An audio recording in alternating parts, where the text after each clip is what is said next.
सर्व विद्यार्थी मित्रांना माझा नमस्कार. नवीन वर्षाच्या सर्वांना शुभेच्छा. आता सर्वांच्या क्षेत्रामध्ये परीक्षा होऊ घातलेल्या आहेत. 10वीची परीक्षा आहे, 12वीची परीक्षा आहे, त्यानंतर JEE परीक्षा आहे, JEE मेन्सची परीक्षा आहे. विविध शिक्षा प्रणालीच्या विविध क्षेत्राच्या आता परीक्षा आहेत.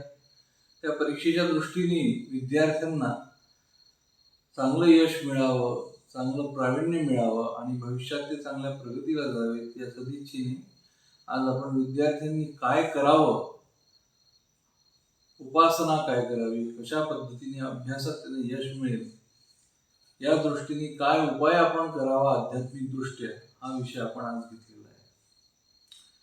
ज्या विद्यार्थ्यांचा अभ्यास झालेला आहे किंवा ज्या अभ्यासात प्रयत्न करतायत पण त्यांना अजून कॉन्फिडन्स नाही आहे की आपल्याला याच्यामध्ये किती यश मिळेल की ना मिळेल वगैरे जे काही शंका त्यांच्या मनात आहेत त्या दूर व्हाव्यात म्हणून मी तुम्हाला याबद्दल एक उपासना सांगतोय. जवळपास जर आपण जिथे राहत असू तिथे गणपतीचं एखादं मंदिर असेल, तिथे शमीच्या झाडाची पाने तोडून शमीला नमस्कार करून, शमी हे झाड आहे, चिंचेसारखी बारीक पानं त्याला येतात, त्याला बारीक काटे येतात आणि त्याला शेंगाही येतात. त्या झाडाची जी पाने आहेत ती मंगळवारच्या दिवशी गणपतीला, मंगळवार आणि बुधवार या 2 दिवसात गणपतीला ती विशिष्ट संख्येने व्हावी.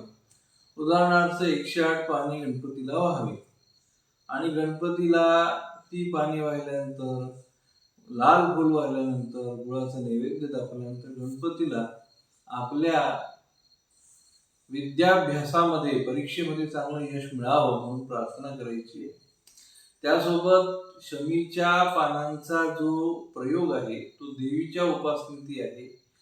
आपल्याला लवकर चांगलं यश मिळावं आणि यश मिळून अपेक्षित पुढच्या अभ्यासक्रमामध्ये आपल्याला प्रवेश मिळावा किंवा त्याच्यावर आपलं अर्थार्जन सुरू व्हावं यासाठी देवीला सुद्धा शमीची 108 पानं आपण मंगळवारी व्हायची आहे आणि सोबत ओम सरस्वत्यै नमः या मंत्राचा आपण जप करायचा आहे.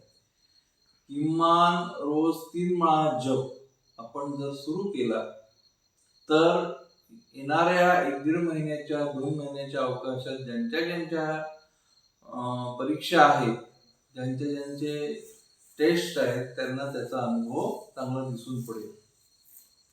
यामध्ये वैद्यकीय क्षेत्र असो, कोणतेही क्षेत्र असो, त्या सर्व क्षेत्रातल्या विद्यार्थ्यांना हा प्रयोग उत्तम चांगला राहील.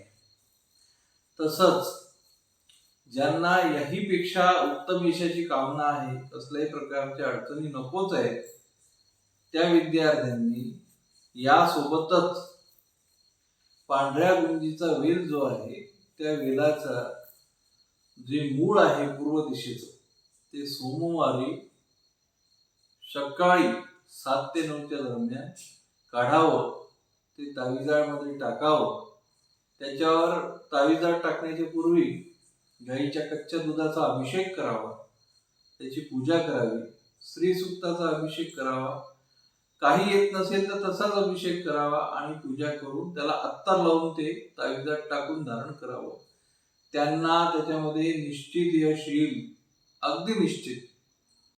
परंतु हे सर्व शुचिर्भूतपणे करावं एवढीच एक अपेक्षा आहे. जय जगन्नाथ.